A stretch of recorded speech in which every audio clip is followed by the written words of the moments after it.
Il est 8h14, c'est l'heure du débat avec mes débatteurs du jour. Daniel Keller, président de l'association des anciens élèves de l'ENA, et Jean-Claude Delgen, fondateur et directeur général du groupe Technologia, auteur de Les idées reçues sur le burn-out. Bonjour à tous les deux, merci d'être avec nous. Alors, c'est la suite d'une longue série. Le local de Stanislas Guerini, délégué général de La République En Marche, a été pris pour cible dans la nuit de mercredi à jeudi. Cette nuit, c'est le local d'une députée de Haute-Garonne. En quelques jours, c'est une dizaine de permanences La République En Marche qui ont été dégradées. Alors on sait que ces violences contre les élus ne sont pas forcément un phénomène nouveau, mais il y a un regain d'intensité, on dirait. Comment vous l'expliquez? Qui veut y aller? J'ai le sentiment que du mouvement des Gilets jaunes à ces attaques contre les permanences de députés, on assiste à la continuation d'une certaine forme de jacquerie, on avait employé ce terme, d'une certaine forme de jacquerie des temps modernes qui exprime une forme de malaise et d'insatisfaction de la société à travers des formes finalement qui ne sont pas nouvelles, qui sont un peu dans les gènes de l'histoire de la France, de la société. On peut le regretter, mais c'est en tout cas un élément d'inquiétude pour moi de constater la récurrence de ce type de mouvement. Ce regain d'intensité est lié aussi au mouvement des Gilets jaunes, c'est ce que...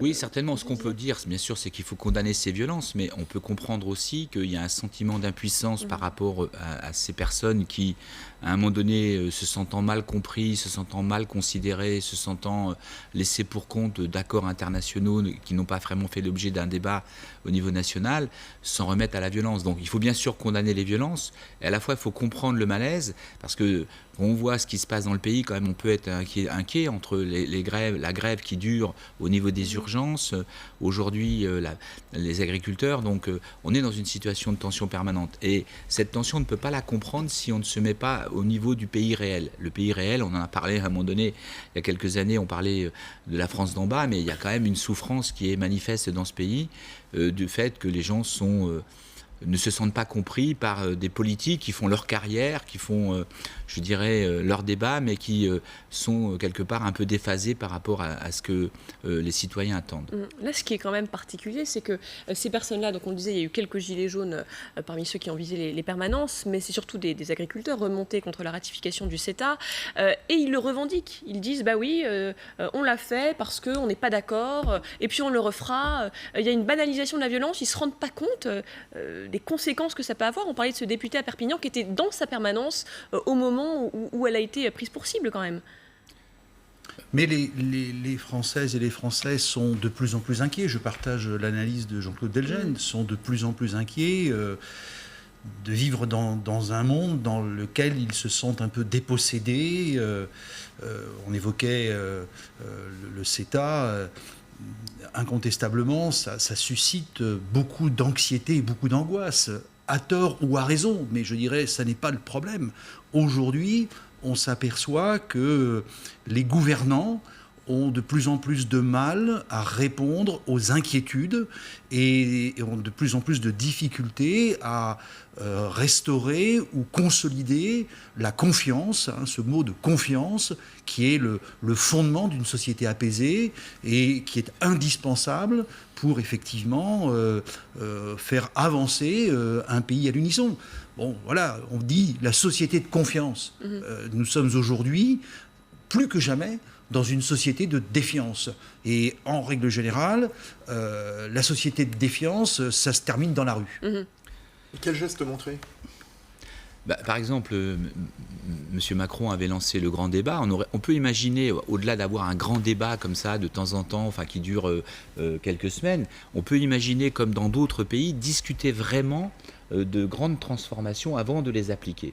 Et là, le problème, il est là, c'est qu'en fait, on a une coupure entre ceux qui pensent subir, qui subissent des choix qu'ils n'acceptent pas, dont ils sont en fait, je dirais, quelque part un peu dans l'impuissance pour s'exprimer, et puis ceux qui décident. On a une espèce je dirais, de schisme entre ceux qui pensent et qui décident et ceux qui subissent. Donc, il faudrait retrouver des capacités de dialogue sur des grands sujets, comme font par exemple les Allemands. Les Allemands, ils discutent, ça prend plus de temps dans la discussion, mais quand ils décident et ils appliquent. voyez. Et nous, on est dans une logique un peu différente où on impose, puis à un moment donné, il y a les ras-le-bol et les gens se révoltent. On a la crise des gilets jaunes.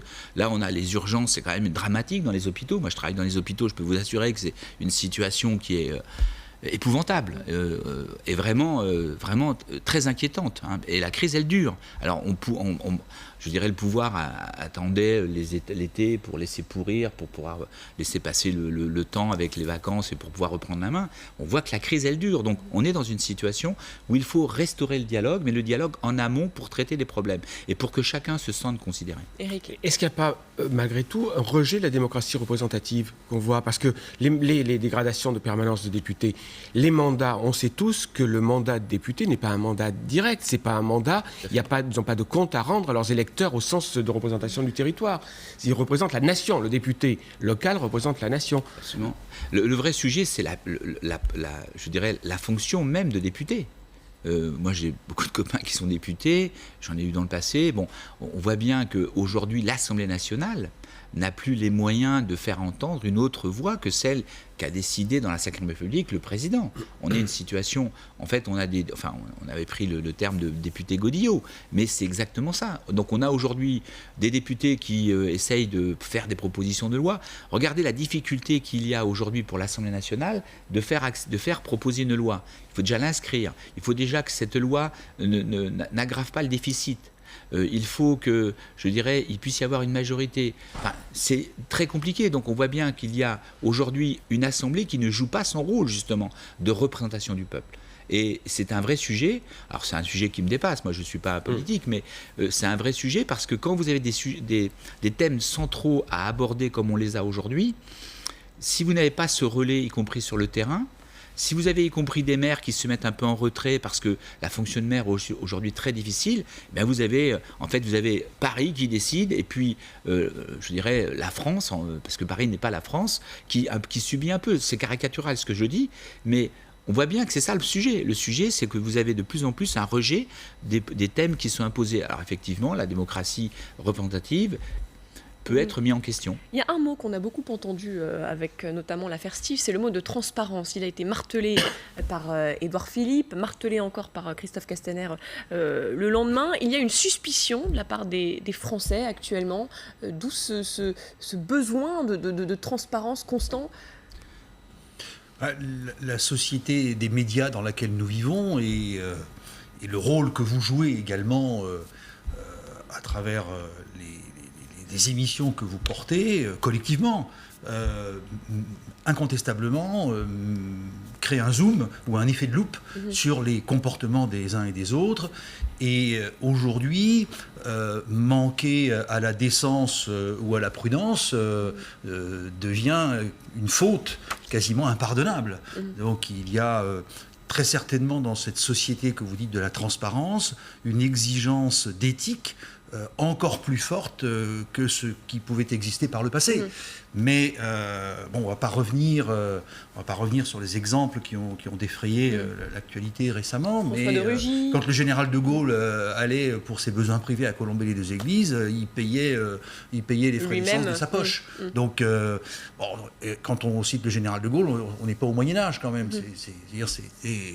Voilà. Donc je crois qu'il y a aussi, de la part des politiques qui sont victimes de cette révolte sourde qui est en train de monter, à travers les saccages de permanence électorale qui sont évidemment très contestables, il y a aussi incontestablement un devoir, disons, d'éthique, de rigueur, de morale qui est demandé, qui est exigé et auquel les hommes politiques et les femmes politiques doivent savoir répondre. On est d'accord. Est-ce que cette situation, il n'y a pas un danger? C'est celle d'une démocratie sans candidat, sans élu. On parlait tout à l'heure d'un chiffre de l'ENA où il y a plus que 2,5% des élèves qui ambitionnent de faire une carrière politique. Les Sciences Po, pareil. Est-ce que cette situation, y compris la transparence, la défiance, fait qu'on aura une démocratie, mais on n'aura plus de candidats pour la représenter? Je pense qu'il y a deux choses qu'il faut distinguer. D'abord, il y a eu une étude qui a été faite à l'occasion des 70 ans de l'ENA, en partenariat entre l'ENA et l'École des hautes études en sciences sociales, sur 30 ans, 1980-2010, qui a montré que sur cette longue période, seuls 5% des énarques s'engageaient dans la carrière politique. Donc l'idée que les énarques ont trusté la fonction politique est un mythe, qu'il ne faut pas véhiculer. Donc les énarques qui font de la politique quand même, sont... Giscard Non, mais d'Estaing, Jean-Claude, Chirac, 5%. Jospin, Macron, 5%. Hollande. Je redis, 5% des énarques, 5% des énarques Hollande, HEC, énarque, font une carrière Cour des comptes. politique. Donc c'est très peu. En revanche, un tiers des énarques sur cette même période sont passés par des cabinets ministériels. Donc ce qui est vrai, c'est que les anciens élèves de l'ENA représentent un pourcentage significatif des membres des cabinets ministériels. Donc voilà, je crois qu'il ne faut pas, encore une fois, avoir une vision caricaturale des choses. Après, le fait que certains se désintéressent... Mais une démocratie sans candidat, de moins en moins les maires qui se désengagent. Je ne suis pas trop d'accord avec ça. Je pense que le vrai problème aujourd'hui, c'est que, justement, la politique est devenue un métier, alors que ça devrait être une fonction. C'est le vrai problème, c'est devenu un métier professionnel. On s'engage en politique, on fait une carrière politique. Donc le vrai problème, il est là. Il faudrait que la politique arrête d'être un métier. Qu'on ait un métier et qu'on fasse un peu de politique, qu'on revienne au métier après. Vous voyez ce que je veux dire? Alors aujourd'hui, c'est devenu une affaire de professionnels qui s'est d'ailleurs un peu complexifiée, c'est vrai, avec les prises de décision qui sont compliquées à prendre. Mais le vrai problème, c'est qu'il faut retrouver cela. Oui, mais est-ce que c'est possible? Est-ce que c'est réaliste, sincèrement? Je pense que c'est possible. Est-ce qu'on peut avoir un métier et un métier et faire de la politique? C'est dramatique ce que vous dites, parce que ça veut dire quoi? Ça veut dire que par exemple les ouvriers, les employés qui ne sont absolument plus représentés aujourd'hui, il n'y a plus personne on ne les trouve plus. Bon, il y a toute une partie de la population qui n'est absolument plus représentée, et donc ces gens-là, qu'est-ce qu'on en fait? Qu'est-ce qu'on leur dit? Comment on les entraîne? Comment on les impulse dans une dynamique? Donc le vrai problème pour moi, c'est que la politique est devenue un métier professionnel et que tout le monde le comprend, que y compris ça rapporte entre guillemets quand vous êtes en fonction, et ça rapporte après, parce que après vous vendez votre carnet d'adresses. On le voit aujourd'hui, quand vous quittez la politique, vous faites des conférences, vous allez, mais tout ça, quand vous êtes à travailler, à gagner le SMIC ou à 2000 euros par mois, et que vous avez y compris que vous voyez des scandales qu'on a eu au cours des 5 dernières années entre Fillon, Cahuzac, pour ne citer que ceux-là. Vous voyez ce que je veux dire?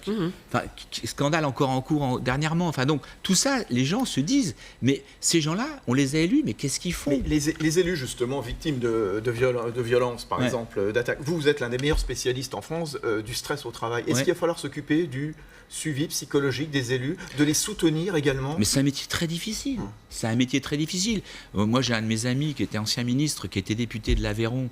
Il se levait comme Daniel. Voilà, comme Daniel, très tôt le matin à 6h. Il commençait ses rendez-vous à 7h, au rythme de 15 minutes chaque rendez-vous. Après, il sillonnait les villes et il remontait sur Paris en allant sur Toulouse. Donc, vous avez une vie qui est une vie extrêmement stressante, avec une intensité de travail qu'on n'imagine pas. Mais ça, les gens ne le comprennent pas. D'un mot, puisqu'on manque de temps, en une seconde. Jean-Claude, heureusement que le général de Gaulle et Winston Churchill n'ont pas fait de burn-out en 1940. Écoute, c'est vrai qu'aujourd'hui, le vrai sujet, il est là. C'est qu'il y a un tel épuisement des élites dirigeantes, et on le voit au niveau même de l'Élysée, des différents cabinets, qu'on peut se poser la question sur la pertinence des décisions prises. Ça sera le mot de la fin. Merci beaucoup à tous les deux d'être venus débattre sur le plateau. Dans un instant, mon invité politique, Sylvain Maillard, député La République En Marche de Paris, porte-parole de Benjamin Griveaux pour les municipales. A tout de suite.